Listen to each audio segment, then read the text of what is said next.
peeling oranges, like freshly opposites attract, photorealistic to me. Welcome back guys to another video. In today's video I'm just reviewing 5 quite popular fragrances within the men's fragrance space. A lot of these, if not all of them, are niche type of category. I'll be honest with you, I've tried all of these for some years. I know all of these fragrances quite well, so that it isn't necessarily like a first impressions, but more so just giving my review, my opinion on these types of fragrances and maybe ranking them out of 10. So as you could probably tell, I did take on your feedback on board from the last video, and I do have some more samples coming in. I think one of you asked me to do a review on Argos fragrances, which I think are fairly popular for men anyway. I haven't tried a lot of their fragrances, so I think it'd be really interesting to see what types of picks they have. Yeah, if you guys enjoy this video, please like and subscribe.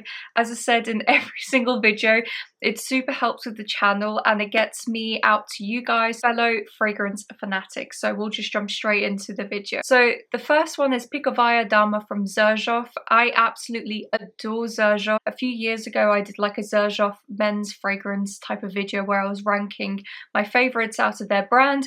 I'm really tempted to do like an updated version of that, but I've known of Pikovaya Dama for quite some time, and I know that it's very popular in the men's fragrance space, so we're just going to spray it in the air. So this to me is naturally a very aldehydic kind of fragrance. The best way that I can describe this, it's as if you're peeling oranges, like freshly peeled oranges, and the bigger ones as well, not like clementines or easy peelers, like the bigger, larger oranges. You know, when you're just peeling away and you get that burst of tartness and that fizziness that comes from the orange, that's what I'm getting right in the beginning. It's very aldehydic, it's sweet, it's fizzy, it's very juicy. Aldehydes are very, very interesting. Typically they're used in more vintage or like older style kind of fragrances, and they're meant to give like almost a fairy, airy quality to a fragrance, and can sometimes even give it like a bit of a metallic. The way that I smell these aldehydes, it gives it a real fairy airiness in the beginning,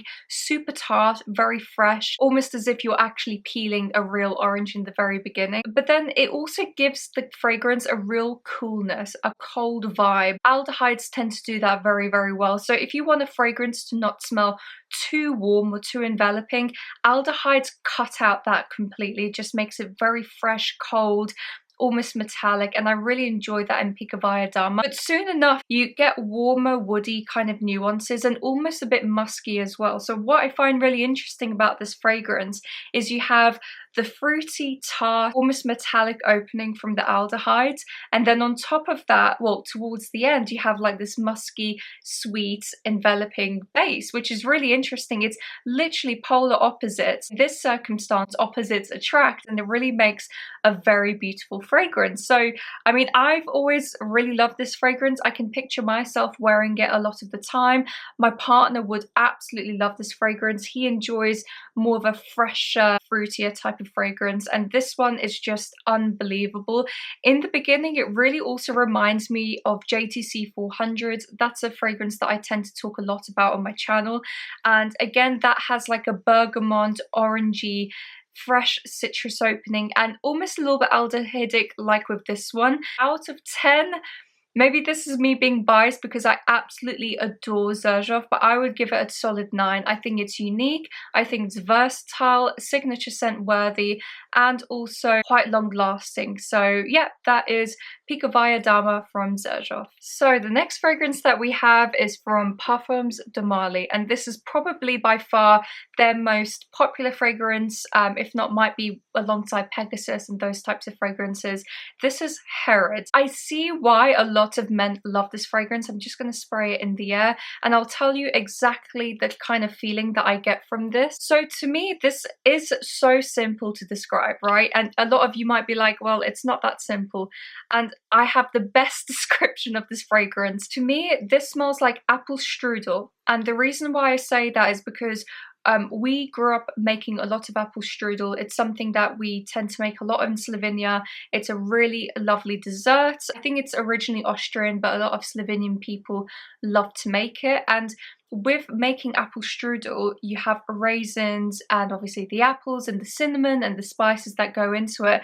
But with the raisins, to make them nice and juicy, you tend to soak them in spiced rum overnight. I'm saying it really smells like apple strudel to me. You have the spiced rum, which is that booziness within Herod. You also have osmanthus in this fragrance, and osmanthus tends to smell like apricots, but also quite similar to baked apples as well. So you have a very gourmand vibe that's going on in here. I know that tobacco is listed in the notes, but honestly, I hardly get the tobacco. This isn't cigarette-y, this isn't ashy. If anything, the tobacco is more like sweet tobacco leaves rather than actual cigarettes. So as I said, to me, it's very simplistic. It's a super gourmand fragrance. So if you're into sweet apple strudel type of scents, then I think you'd really enjoy this.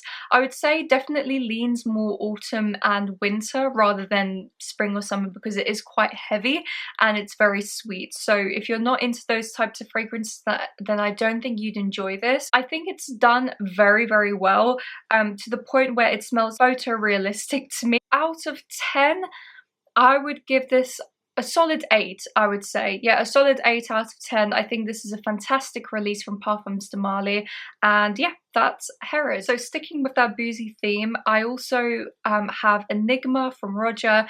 So one of you, just to like clarify where I got these fragrance recommendations from, one of you in the comment section actually asked me to review these specific fragrances. So thank you so much.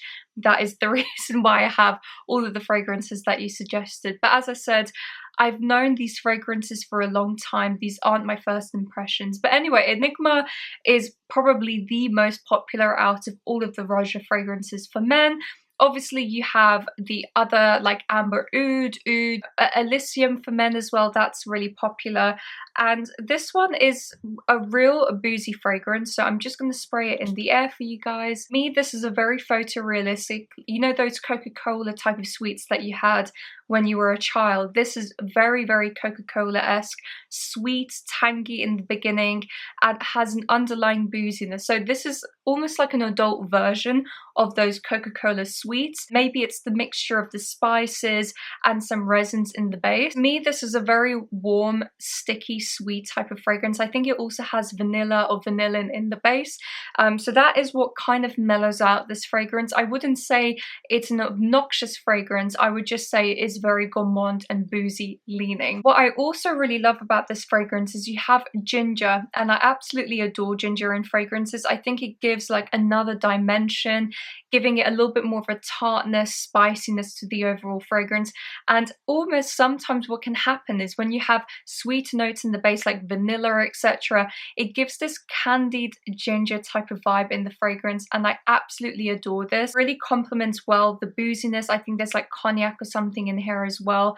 So overall, as I said, to me it's very simple to describe. It's literally those Coca-Cola sweets made into an adult version with some added ginger spicy nuances, and out of 10 I would give it about an 8.5 out of 10. It's very photorealistic, super easy to wear, and I think this would be a fantastic going out or an evening fragrance for a man. So that is Enigma from Roja. The next fragrance that I have is Hacivat from Nishane. This again is a super popular men's fragrance, and I definitely see why. This is leaning a little bit more green, woody and aromatic, which I think is quite different to the fragrances that we just spoke about. It doesn't have, you know, the boozy sweetness. This is quite opposite to all of that.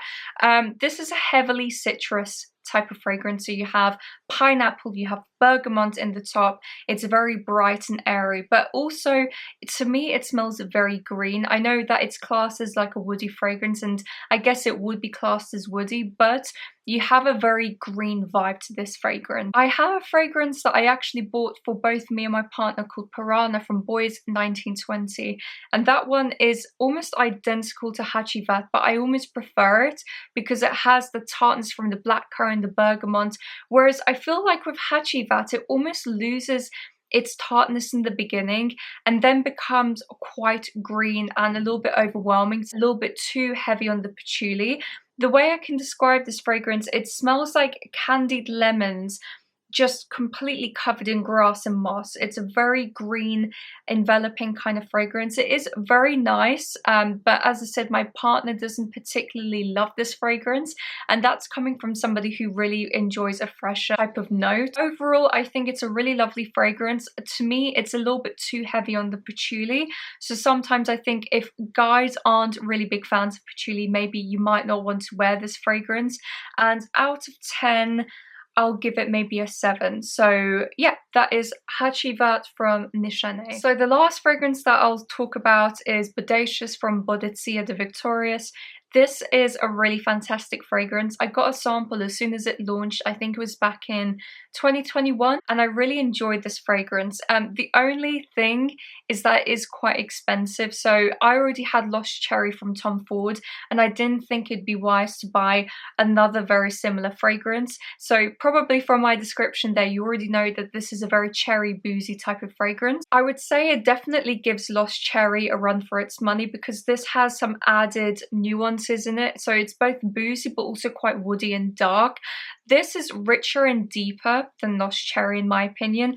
This is like Morello cherries just soaked in liquor overnight. It's very, very photorealistic and super boozy. I would say this is more boozy than say Lost Cherry as an example. You also have tonka and almonds in this, again taking inspiration from that Lost Cherry vibe with that marzipan, almost gourmand type of feel to this fragrance. Now thinking about it, I think Sirène from Fragrance du Bois also took inspiration from Bodacious. Sorry guys, my camera just died again. But what I was saying is that I think Sirène definitely took a lot of inspiration from this particular fragrance, but the only difference being is that they added an oud de quartz to that specific fragrance, because again, in Bodacious from Boadicea, this also has cypriol in it, and typically cypriol is used to make an oud de quartz. I'm just assuming here, by the way, that Sirène took some inspiration from this fragrance.